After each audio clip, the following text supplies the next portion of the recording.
नमस्कार दोस्तों, educare academy वाले के इस यूट्यूब चैनल पर आपका हार्दिक स्वागत है, अभिनंदन है। मैं आपको इस वीडियो में मुख्यमंत्री लघु उद्योग प्रोत्साहन योजना के बारे में जानकारी देना चाहूँगा। अगर आप सामान्य व्यक्ति हैं जो किसी कंपटीशन के एग्ज़ाम की तैयारी नहीं कर रहे हैं, फिर भी आपके योजना काम की है, और अगर आप कंपटीशन की तैयारी कर रहे हैं तो भी आपके ये योजना काम की रहने वाली है। चलते हम पढ़ते हैं इस योजना को और कुछ जानकारी लेते हैं। प्रस्तावना के अंतर्गत क्या दिया है भाई, प्रदेश में जो भी बेरोजगार युवा साथी हैं और जो भी उद्यमी बनना चाहते हैं, जो के पास पैसों की कमी है, उनको लोन उपलब्ध करवाकर, ऋण उपलब्ध करवाकर सरकार द्वारा जो है उनको उद्यमी बनाया जाना है। ठीक है ना, ये इनकी प्रस्ताव और इसका उद्देश्य है इस मुख्यमंत्री लघु उद्योग प्रोत्साहन योजना का। योजना का नाम क्या है, याद रखना आपको, मुख्यमंत्री लघु प्रोत्साहन योजना, जिसकी जो अवधि क्या रहेगी, 17 दिसंबर 2019 से लेकर 31 मार्च 2024 तक ये प्रभावी रहेगी। ध्यान रखना, इसकी अवधि 17 दिसंबर 2019 को चालू हुई है मुख्यमंत्री लघु प्रोत्साहन योजना की। अगर पूछे कोई तो 17 दिसंबर 2019 और 31 मार्च 2024 तक ये प्रभावी रहेगी। योजना का स्वरूप में बताया है कि भाई, योजना के स्वरूप वित्तीय संस्थानों के माध्यम से जो है, एक तो मैन्युफैक्चरर जो है विनिर्माण क्षेत्र के, सेवा क्षेत्र सर्विस क्षेत्र के, ट्रेड व्यापारी जो हैं, जो किसी माल को न तो सेवा देते हैं न कोई मैन्युफैक्चरिंग करते हैं, जो मैन्युफैक्चरर से खरीद कर वापस बेचते हैं, मतलब वो व्यापारी। व्यापार आधारित उद्यम हेतु ऋण उपलब्ध करवाया जाएगा। नए स्थापित होने वाले उद्यम के साथ साथ पूर्व स्थापित उद्यम भी विस्तार और विविधीकरण, आधुनिकीकरण इत्यादि हेतु लाभान्वित हो सकेंगे। अच्छा, जो व्यवसाय पहले से स्थापित है उनके लिए भी ये योजना है। योजना अंतर्गत व्यक्तिगत आवेदक के साथ साथ संस्थागत आवेदक, स्वयं सहायता समूह, सोसाइटी, भागीदारी फर्म भी पात्र होंगे। व्यक्तिगत आवेदन से मतलब है जो एक इंडिविजुअल आदमी भी इसके लिए अप्लाई कर सकता है। साथ साथ में कोई अगर कंपनी पहले से रजिस्टर्ड है, एलएलपी फर्म है, भागीदारी फर्म है, सोसाइटी है, स्वयं सहायता समूह है, ये भी इस योजना में पात्र है, वो भी इसके लिए आवेदन कर सकते हैं। पात्रता की शर्तें क्या है, अगर कोई आवेदक व्यक्तिगत आवेदक है, मतलब कोई कैंडिडेट व्यक्तिगत आवेदन है, तो वो 18 वर्ष इसकी उम्र रहेगी मिनिमम। ठीक है, और अगर कोई स्वयं सहायता समूह है या कोई पार्टनरशिप फर्म है, कंपनी है, तो उसकी पंजीकरण होना चाहिए नियमानुसार। ऋणदायी संस्था है, इसमें कौन कौन ऋण उपलब्ध करवाएगी, इसमें राष्ट्रीयकृत बैंक, ठीक है, राष्ट्रीयकृत वाणिज्यिक बैंक हो सकती है, भारतीय रिजर्व बैंक द्वारा अधिकृत निजी बैंकें भी हो सकती है, क्षेत्रीय ग्रामीण बैंक हो सकती है, राजस्थान वित्त निगम हो सकता है, सिड भी होता है। ये 5 संस्थाएं जो हैं, 5 तरह की संस्थाएं जो हैं, इसमें ऋणदात्री संस्थाएं हैं। भाई, जिला उद्योग केंद्र द्वारा जो है, जिसका नाम अभी उद्योग एवं वाणिज्य विभाग कर दिया गया है, यह उस डायरेक्ट लोन नहीं देता है, वो जो है अपनी अनुशंसा करके इन संस्थाओं को भेजेगा और वो आपको लोन देगी। और जो ये वाणिज्य उद्योग मंत्रालय जो है आपको क्या देगा, सब्सिडी देगा, और सब्सिडी कितनी रहेगी वो आगे अपन इसमें पढ़ेंगे।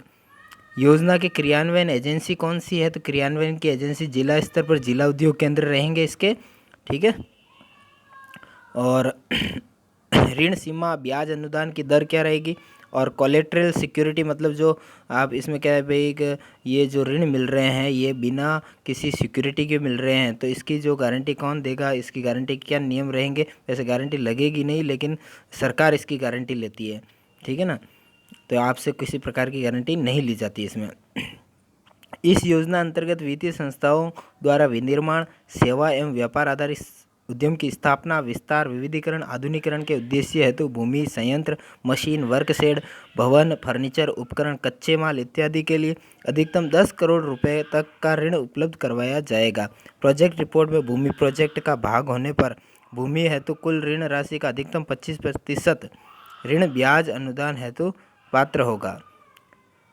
ऋण का स्वरूप प्रोजेक्ट की आवश्यकता अनुसार विनिर्माण सेवा क्षेत्र में कंपोजिट ऋण अथवा केवल सावधि ऋण तथा व्यापार क्षेत्र में कंपोजिट ऋण अथवा सावधि ऋण अथवा कार्यशील पूंजी अधिकतम 25 लाख रुपए तक के ऋण सीसी लिमिट सहित होगा। विस्तार, विविधीकरण, आधुनिकीकरण के मामलों में विस्तारित प्रोजेक्ट हेतु लिए गए अतिरिक्त सावधि ऋण अथवा कार्यशील पूंजी पर ही ब्याज अनुदान देय होगा। योजना के तहत प्रथम बार स्वीकृत ऋण राशि में किसी भी प्रकार की वृद्धि ब्याज अनुदान हेतु पात्र नहीं मानी जाएगी। अब इसके ऋण की श्रेणियाँ क्या है, ये इम्पोर्टेंट है। एक चीज़ इम्पोर्टेंट है कि ये लोन किसको दिया जाएगा। एक लोन पहले से जो लोन उद्यम स्थापित है उनके विस्तार के लिए भी दिया जाएगा और नए उद्योग के लिए भी दिया जाएगा। किन किन को कितने कितने किस लाख तक का लोन मिलेगा, इसकी 3 श्रेणियां बताई। एक 25 लाख रुपए तक का ऋण है तो 8% का ब्याज अनुदान दिया जाएगा। 25 लाख से 5 करोड़ तक का 6% अनुदान दिया जाएगा और 5 करोड़ रुपए से अधिक एवं 10 करोड़ रुपए तक का है तो 5% दिया जाएगा। ऋण संबंधी अन्य प्रावधान क्या होंगे, ये इतना इम्पोर्टेंट नहीं है, अपने को इतना पढ़ने की ज़रूरत नहीं है। ठीक है, आगे चलते हैं। जो मोस्ट इम्पोर्टेंट चीज़ें हैं मैं वो आपको बताऊंगा। कोलेट्रल सिक्योरिटी से मतलब है कोलेट्रल 10 लाख रुपए तक के ऋण के लिए तो किसी प्रकार की सिक्योरिटी नहीं है, लेकिन अगर 10 लाख रुपए से अधिक है तो इसमें भी आपको सिक्योरिटी नहीं जमा करवानी है। सरकार जो है एक ट्रस्ट बना हुआ है, credit guarantee trust fund for micro and small enterprises, जो सेंट्रल गवर्नमेंट की संस्था है वहाँ पर बना हुआ है, उसके द्वारा क्रेडिट गारंटी ली जाएगी और फिर लाभार्थी जो है इसकी कुछ फीस होती है, उसको फीस को भरेगा और उसमें इसकी गारंटी वहाँ CGTMSE द्वारा दी जाएगी।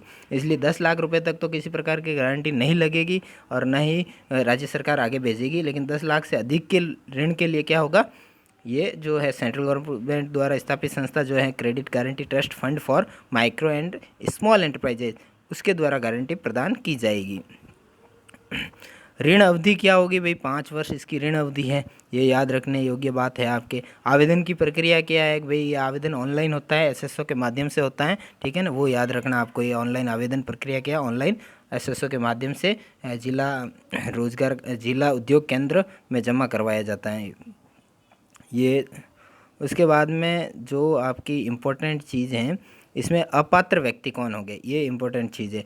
मांस, मदिरा, मादक पदार्थों से बने उत्पादों का निर्माण व विक्रय, विस्फोटक पदार्थ, परिवहन वाहन जिसकी ऑन रोड कीमत कितनी है, 10 लाख रुपए से अधिक हो, वो भी इसमें अपात्र है। पुनः चक्रित न किए जा सकने वाले मतलब जिसकी रिसाइकलिंग नहीं हो सकती, ऐसे पॉलीथीन, पर्यावरण को नुकसान पहुंचाने वाले प्लास्टिक उत्पाद के उत्पादन में इसकी जो है गतिविधियों में नहीं दिया जाएगा, अपात्र घोषित किए जाएंगे। और भारत सरकार और राज्य सरकार द्वारा जो समय समय पर प्रतिबंधित उत्पाद और गतिविधियाँ हैं उनको भी नहीं दी जाएगी।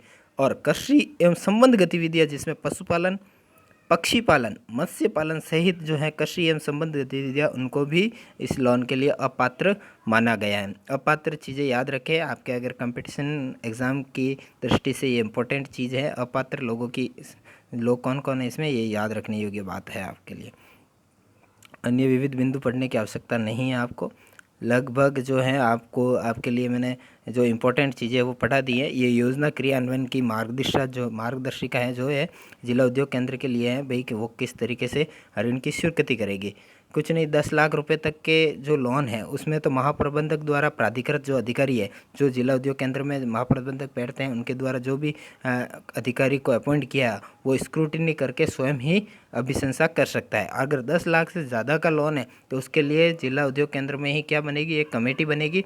कमेटी में एक अध्यक्ष जो जिला महाप्रबंधक जिला उद्योग केंद्र रहेगा और उसके 7 सदस्य होंगे, वो मिलकर क्या करेंगे, इसकी उस ऋण को स्वीकृत करेंगे या उसके लिए अनुशंसा करेंगे। ऋण तो स्वीकृति बैंक करेगी, इसके लिए अनुशंसा ये करेंगे, ठीक है। इसमें विशेष वर्गों को वरीयता दी गई है, ठीक है।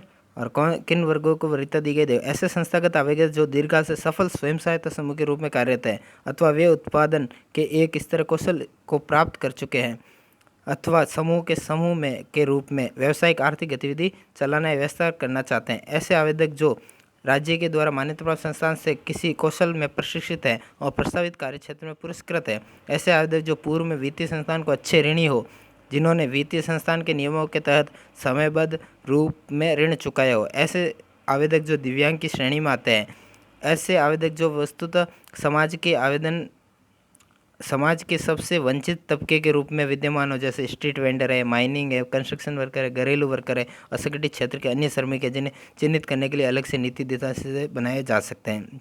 तो इस तरीके से ये जो है जिनकी वरीयता दी गई है वो है, ये इतने इम्पोर्टेंट नहीं है आपके लिए जानना ये ज़रूरी जो जो चीज़ें जानना ज़रूरी थी वो मैंने इसमें आपको पढ़ा दी गई है। बाकी जो है आपके जानने की आवश्यकता नहीं है। तो दोस्तों आपको ये वीडियो कैसा लगा आप कमेंट करके ज़रूर बताएं। उसके अलावा आप अगर और किसी योजना के बारे में जानना चाहते हैं उस योजना का नाम ज़रूर कमेंट बॉक्स में लिखें, जिससे अपन उस योजना का वीडियो बना सकूँ आपके लिए। दोस्तों लाइक करें, शेयर करें और सब्सक्राइब बटन को दबाएं, बेल आइकन को दबाएं, जिससे नए नए नोटिफिकेशन आपको विभिन्न नोटिफिकेशन मिल सके। Thank you.